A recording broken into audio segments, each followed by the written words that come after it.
Isih cilik diwulang ngaji, sok yen gedhe supaya ngerti.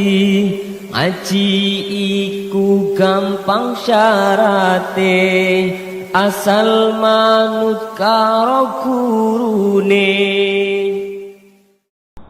Bismillahirrahmanirrahim. Wal maqalatul khamisatu, utawi maqalah kang kaping 5. An Ali radhiyallahu anhu, dan riwayataken saking Sayyidina Ali radhiyallahu anhu, wa karrama wajhah. Inna min na'imid dunya yakfikal islamu ni'matan. Inna min na'imid dunya, sa'tuhuni min na'imid dunya, setengah saking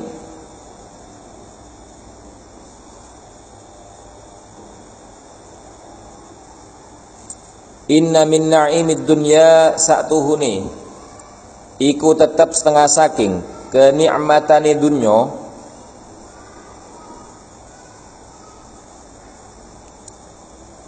yakfikah, bakal cukup ka ing sira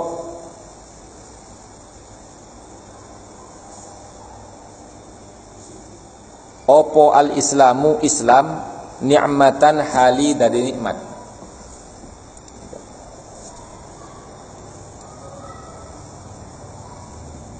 Inna min na'imid dunya, sa'tuhuni setengah saking kenikmatane dunya, yakfikah, bakal cukup ka ing sira opo al islamu islam, ni'matan hali dadi nikmat.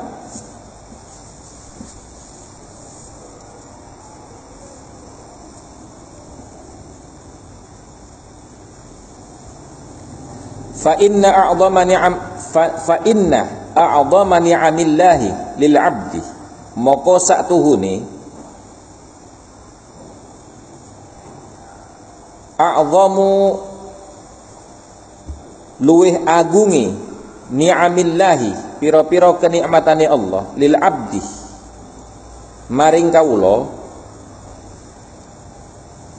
iku ikhrajuhu, ngetokaken hu ing abad minal adami, saking ora ana, ilal wujudi, tumeka maring wujud ana.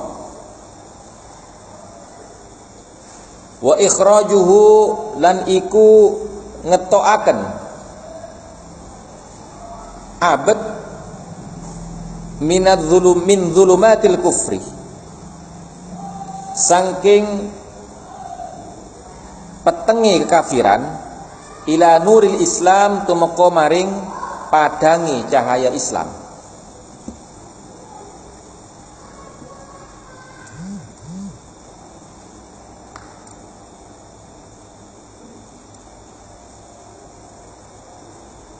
Wa inna minasyughli yakfika ta'atu syughlan, lan sa'tuhune setengah saking kesibukan, yakfikah, bakal cukup ka ing sira at-ta'atu, apa ta'at, syughulan, hale dadi kesibukan. Fa ta'atullahi ta'ala, moko utawi ketaatan maring Allah ta'ala, a'zamul asyghali, iku luweh agungi pira-pira kesibukan.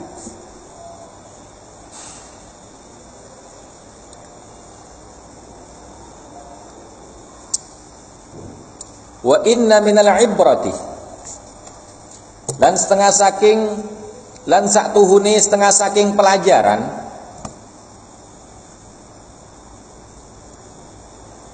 ai tegese al-iddatu, nasihat,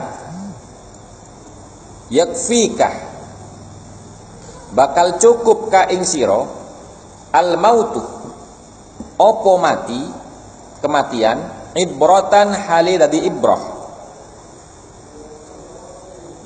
Fa innal mauta moko sak tuhune kematian akbaru iku luwih gedhe, akbarul mawa'idi iku luwih gedene pira-pira nasihat linnasi maring menungso.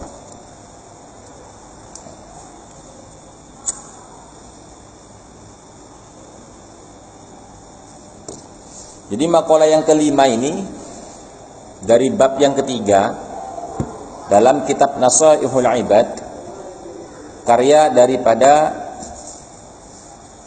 Syekh Muhammad Nawawi bin Umar Al-Bantani, itu berisi riwayat dari Sayyidina Ali karramallahu wajhah wa radhiyallahu ta'ala anhu.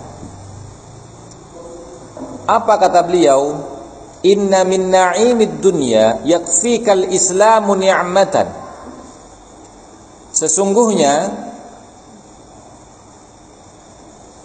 sebagian dari kenikmatan dunia yakfikah itu menjadi cukup bagimu, al-islamu Islam ni'matan sebagai nikmat. Artinya kenikmatan dunia itu yang paling agung adalah nikmat Islam. Maka di syarahnya dijelaskan fa inna a'dhama ni'amillahi lil 'abdi ikhrajuhu minal 'adami ilal wujud wa ikhrajuhu minadh dhulumatil kufri ila nur ila nuril Islam.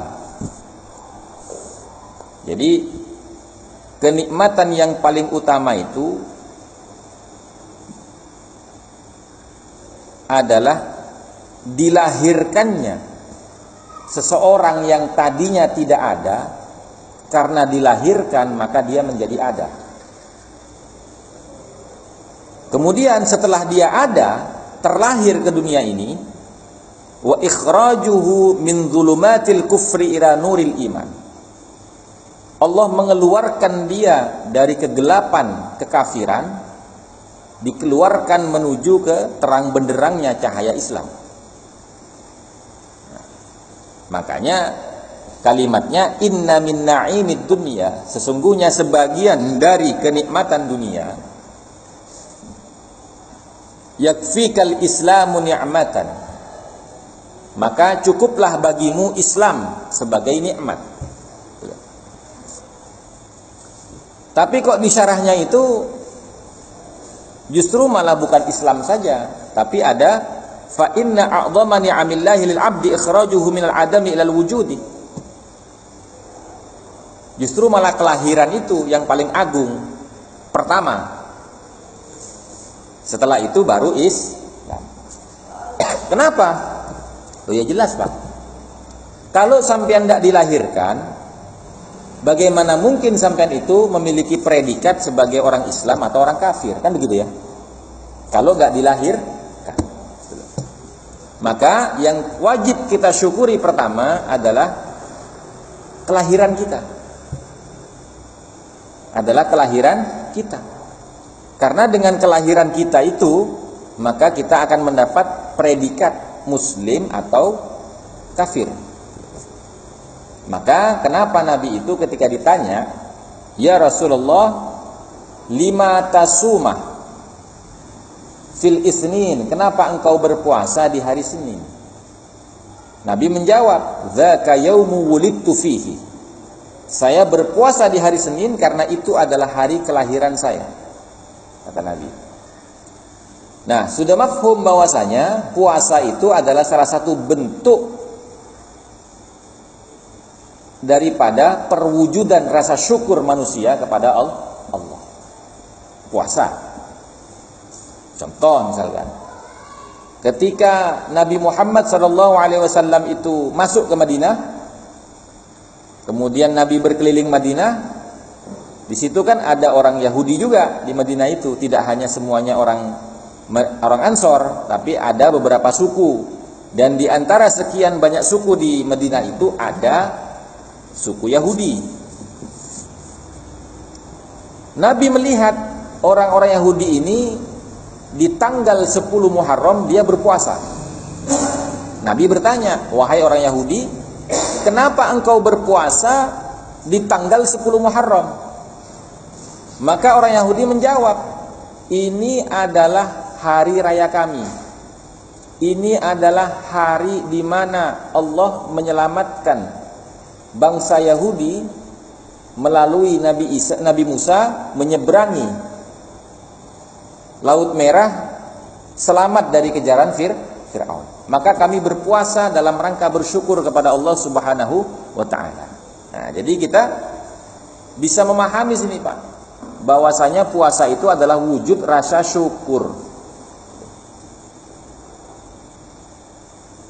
Maka boleh tidak kita itu merayakan hari ulang tahun kita?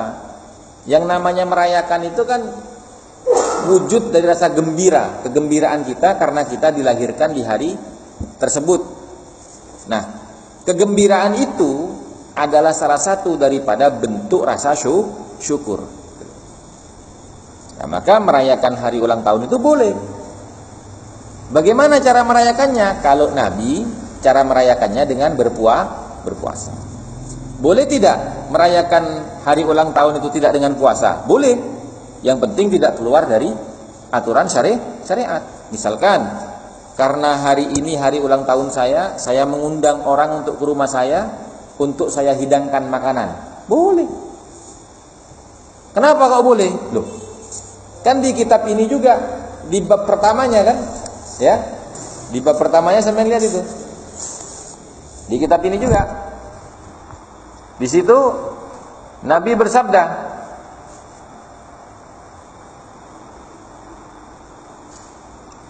ahabbul ibad ilallahi ta'ala, hamba-hamba Allah yang paling dicintai oleh Allah adalah anfa'un nas linnas, orang yang memberikan kemanfaatan kepada orang lain.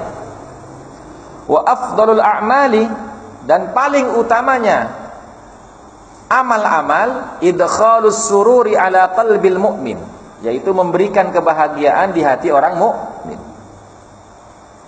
Contohnya bagaimana caranya memberikan kebahagiaan di hati orang mukmin? Nabi melanjutkan sabdanya, yatrudu anhu ju'an, menghilangkan rasa lapar dari orang lain. Au yakshifu anhu karban, atau menghilangkan kesulitan yang dihadapi oleh orang lain. Au yaqdi lahu dainan, atau melunaskan hutang bagi orang lain. Nah, berarti merayakan ulang tahun, memanggil orang datang ke rumah, dihidangkan makanan, itu tidak keluar dari syariat. Justru malah masuk kategori mengamalkan hadis Nabi. Apa itu? Menghilangkan rasa lapar orang lain. Betul nggak? Nah, yang nggak boleh itu kalau sampean merayakan hari ulang tahun, nanggapnya dangdutan. Nah, itu nggak boleh karena keluar dari syariat. Karena umumnya dangdut itu pasti biduannya perempuan, dan biduan perempuan itu biasanya itu mengumbar aurat, kan begitu. Nah, kalau seumpamanya biduannya nggak perempuan, Gus, biduannya laki-laki, ya nggak apa-apa. Selama di situ tidak ada perjudian, tidak ada khomer, nggak apa-apa. Nah, itu loh Pak. Jadi jangan mudah menyalahkan orang yang merayakan hari ulang tahun, selama cara dia merayakan itu tidak keluar dari syariat.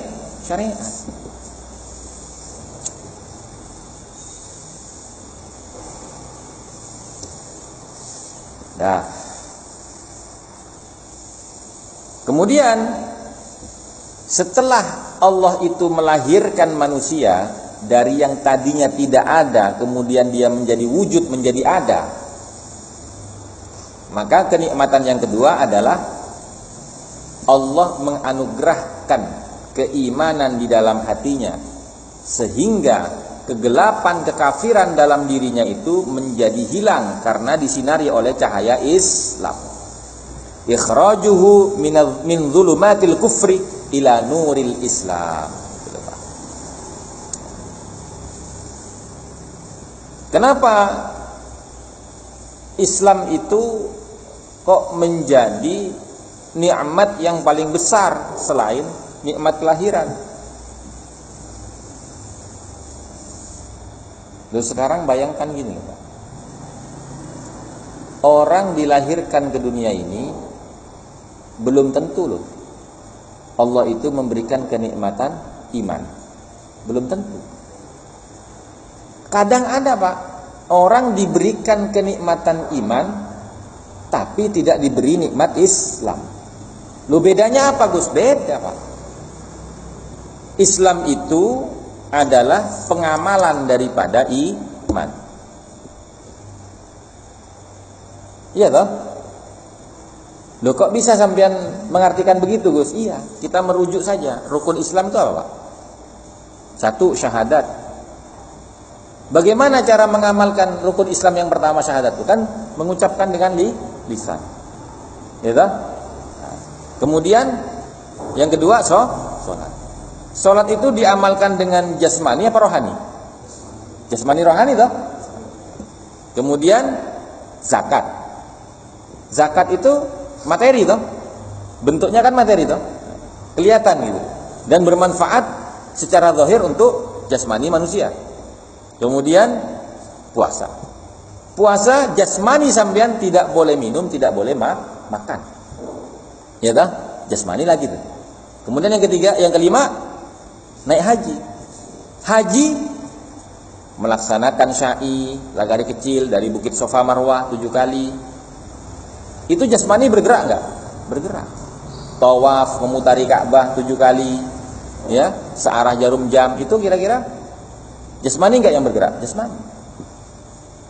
Artinya apa? Islam itu adalah pengamalan daripada keimanan. Adapun rukun imannya enggak ada hubungannya sama jasmani. Semuanya hubungannya dengan hati, dengan ruh. Apa itu? Yang pertama, iman kepada Allah. Dan iman itu ada wujudnya enggak? Enggak ada, Pak. Wujudnya iman tuh enggak ada, Pak. Enggak kelihatan sama kita wujudnya iman. Gitu? Loh, maksudnya gimana? Sekarang gini, orang pakai peci, pakai surban, pakai sarung. Apakah itu membuktikan keimanan? Oh, enggak, belum tentu. Belum tentu. Karena iman itu enggak bisa kelihatan oleh orang lain. Enggak bisa. Yang kedua, iman kepada malaikat. Iya toh? Yang ketiga, iman kepada kitabnya Allah. Iya, kalau Quran kelihatan, lah kitab-kitab yang lain seperti suhufnya Nabi Sis, suhufnya Nabi Nuh, Nabi Ibrahim, Nabi Musa sebelum menerima Taurat. Kan enggak pernah kelihatan sama kita. Tapi kita wajib beriman. Kemudian kepada para nabi. Para nabi kita enggak pernah ngalamin tuh. Enggak pernah hidup di zaman dia, enggak pernah melihat, apalagi bertemu gitu kan ya. Nah, kemudian beriman kepada hari akhirat. Hari kiamat. Hari kiamat belum terjadi. Belum tentu kita ini mengalami hari kiamat. Bisa jadi kita mati duluan sebelum kiamat datang. Gitu? Yang terakhir, qada dan qadar. Takdir Allah yang baik maupun yang buruk. Nah, artinya apa? Kita beriman nih kepada Allah. Iya, saya beriman kepada Allah. Ditanya, kamu beriman? Iya, saya beriman kepada Allah. Buktinya dia beriman kepada Allah, dia tidak mengerjakan aktivitas yang bisa mengeluarkan dia dari predikat keislamannya. Seperti misalkan dia menyembah Tuhan lain selain Allah. Enggak dia kan. Terus dia beriman kepada malaikatnya Allah. Iya, saya beriman kepada malaikatnya Allah. Saya tahu kok Raqib Atid itu ada di sini yang sedang mencatat amal baik saya, amal buruk saya. Semua orang pasti beriman. Kamu percaya enggak adanya malaikat? Percaya saya ada malaikat. Kamu percaya enggak adanya kitab-kitab Allah? Percaya saya. Kemudian, kamu percaya enggak adanya nabi-nabi? Percaya, makanya saya beragama Islam. Kamu percaya enggak adanya hari kiamat? Ya percaya saya adanya hari kiamat. Percaya enggak takdirnya Allah yang baik dan yang buruk? Percaya saya. Semua orang kalau ditanya pasti percaya, Pak. Tapi keimanan dia itu bisa dibuktikan enggak dalam perilaku hidup sehari-harinya. Kalau dia bisa membuktikan keimanannya dengan perilaku kehidupan sehari-harinya, yakni menjalankan rukun Islam yang 5 tadi, itu namanya dia sudah mendapatkan nikmat iman dan nikmat Islam. Maka saya sebut, orang diberikan nikmat iman belum tentu dia itu mendapat nikmat Islam. Paham tak maksud saya? Paham tak maksud saya? Alhamdulillah. Itu loh Pak maksudnya, Pak. Hah? Iya, makanya 5656 FDA. Gitu loh. Nah, itu memang sebenarnya gini Pak, sebenarnya kita itu semuanya tahu tentang masalah rukun iman, rukun Islam, kita tahu. Tapi bagaimana caranya menyambungkan rukun iman, rukun Islam? Bagaimana caranya mengaplikasikan rukun iman, rukun Islam itu dalam kehidupan sehari-hari? Lah itu yang perlu kita diskusikan terus-menerus, gitu loh. Nah, seperti contoh kayak gini gitu ya.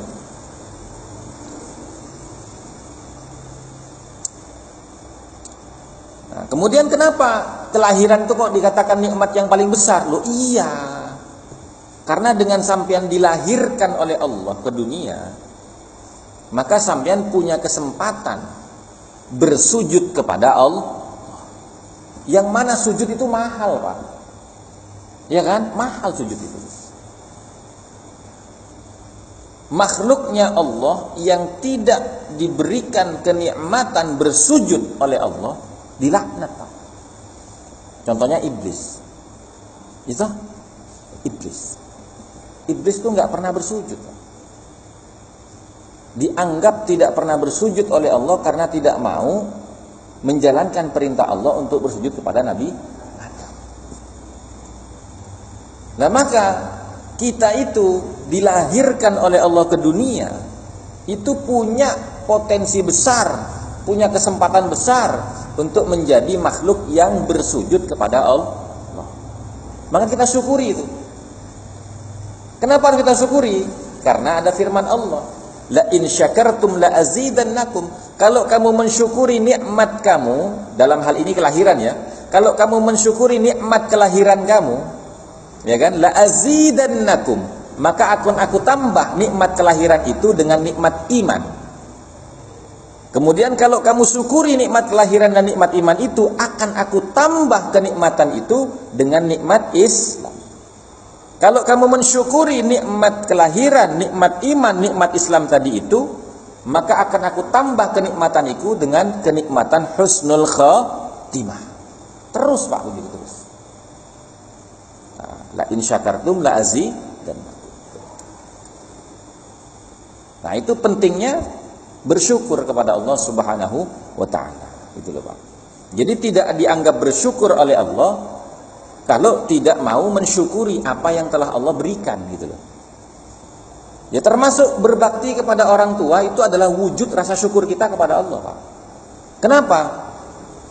Kan tidak diminta, tidak direncanakan, dan tidak pernah terfikir dalam bayangan kita meminta diri kita itu dilahirkan dari orang tua yang begini begitu. Enggak kan? Tiba-tiba begitu lahir, ya kita dilahirkan dari seorang ibu yang begini, dari seorang ayah yang begini, gitu. Kan nggak bisa milih kita mau jadi anak siapa? Nggak bisa toh. Orang tua juga nggak bisa milih dia mau punya anak seperti apa, enggak kan? Artinya itu ketetapan Allah. Artinya apa? Karunia Allah menjadikan sampean anak daripada orang tua sampean. Karunia Allah, orang tua sampean diberikan anak seperti kita, gitu loh. Maka bagaimana cara mensyukurinya? Anak harus berbakti kepada orang tua harus mendidik anaknya, gitu loh Pak. Nah, itu wujud daripada rasa syukur kepada Allah Subhanahu wa taala, di mana Allah mengancam orang yang tidak mau mewujudkan rasa syukurnya dengan ancaman apa? Dalam hadis qudsinya, lam yashkurillah man lam yashkurin nas. Tidak dianggap bersyukur oleh Allah orang yang tidak pandai membalas jasa orang lain. Yang paling berjasa dalam ranah kelahiran kita adalah orang tua. Itulah Pak. Maka berbakti kepada orang tua itu adalah salah satu wujud rasa syukur kita kepada Allah Subhanahu wa taala. Mendidik anak itu juga wujud rasa syukur kita kepada Allah, gitu loh Pak. Maka disebutkan nikmat yang pertama, fa inna a'dhama ni'amillahi lil 'abdi ikhrajuhu minal 'adami ilal wujudi. Maka sesungguhnya yang paling agung daripada kenikmatan-kenikmatan Allah yang diberikan kepada hambanya adalah dikeluarkannya dia minal 'adami, dari alam yang tidak ada, ilal wujudi, menuju ke alam yang ada. Nah, sebelum dia dilahirkan kan dia nggak ada. Begitu dilahirkan baru dia disifati ada. Nah setelah itu baru ikhrajuhu min zulumatil kufri ila nuril iman. Kemudian dikeluarkan dia dari kegelapan kekafiran menuju kepada cahaya keislaman. Gitu loh Pak.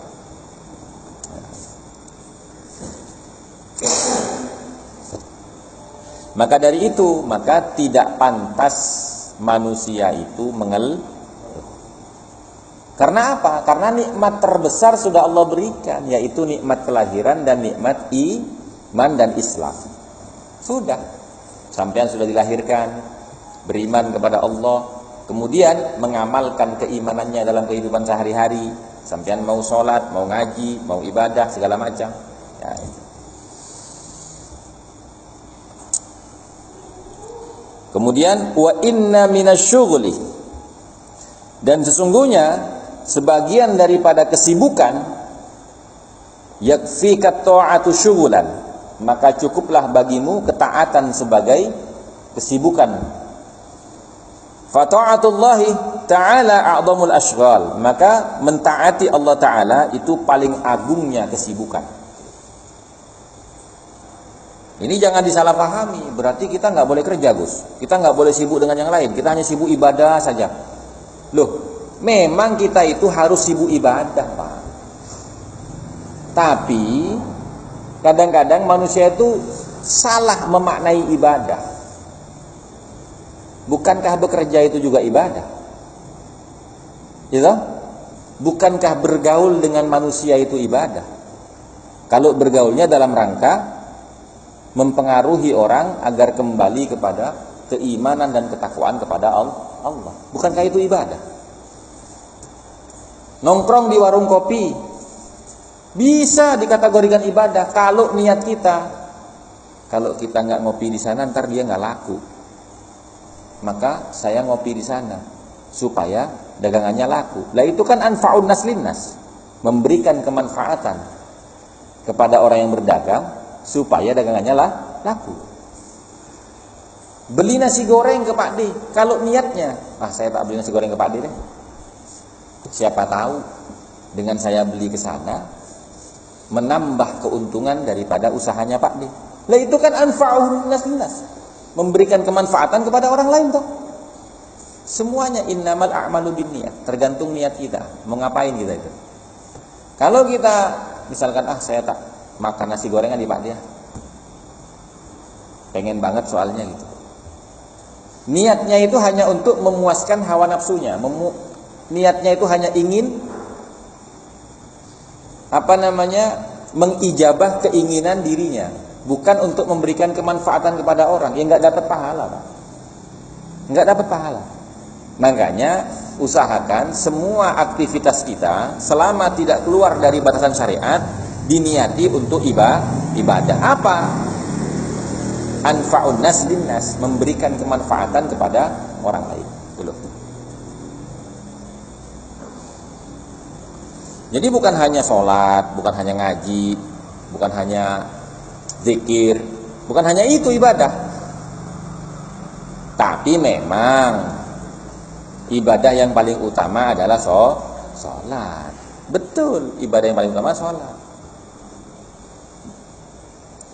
Lah, sholat sama ngaji lebih utama mana? Lebih utama ngaji. Loh kenapa? Iya, karena sholat tanpa ngaji nggak diterima sholatnya. Lah gimana mau sholat caranya kalau nggak tahu? Lah untuk mengetahui caranya sholat berarti harus ngaji, kan begitu? Nah, gitu loh Pak. Terus diputar-putar begitu. Coba belajar berpikir, diputar-putar begitu berpikirnya. Artinya apa? Sibukkan pikiran kita untuk memikirkan Bagaimana caranya kita bisa meningkatkan keimanan dan ketakwaan kita kepada Allah? Jangan disibukkan dengan pikiran-pikiran yang tidak mendatangkan ridhonya Allah, atau bahkan menyibukkan pikiran kita dengan memikirkan hal-hal yang mendatangkan murkanya Allah Subhanahu wa ta'ala, seperti misalkan memikirkan keburukan orang lain. Nah, itu kan tidak boleh. Bahkan di dalam kitab Minahus Saniyah itu ada makalah yang mengatakan begini: aswa'ul ma'asi hadithun nafsi. Maksiat yang paling buruk itu adalah ucapan hati. Ucapan hati dalam rangka bermaksiat kepada Allah. Contohnya menghina makhluknya Allah walaupun tidak diucapkan, tidak diperdengarkan, tapi disuarakan dalam hati. Itu aswa'ul ma'asi. Karena orang yang terbiasa membicarakan keburukan orang di hatinya, misalkan ada orang lewat, wah, orang pendek amat ya, wah, orang gemuk amat gitu ya.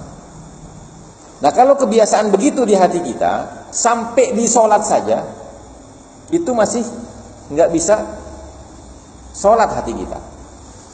Jasmani kita sholat, tapi rohani kita nggak sholat. Makanya disebut aswaul ma'as. Karena kebiasaan, Pak. Coba kalau di luar sholat hatinya dipakai untuk berzikir, pikirannya berzikir, semuanya dipakai, sampai di sholat bisa khusyuk dia. Karena apa? Sudah terbiasa dengan zikir, gitu. Artinya ketika masuk ke dalam aktivitas sholat, dia sudah nggak terpengaruh dengan dunia. Karena apa? Karena di luar sholat pun dia tidak terpengaruh dengan urusan dunia. Gitu. Makanya kesibukan-kesibukan seperti itu dikatakan a'dhamul asghal. Ketaatan itu adalah paling agungnya kesibukan-kesibukan. Bukankah sampean itu ketika tidak mau memikirkan keburukan orang itu adalah bentuk ketaatan kepada Allah? Karena Allah melarang kita memikirkan keburukan orang.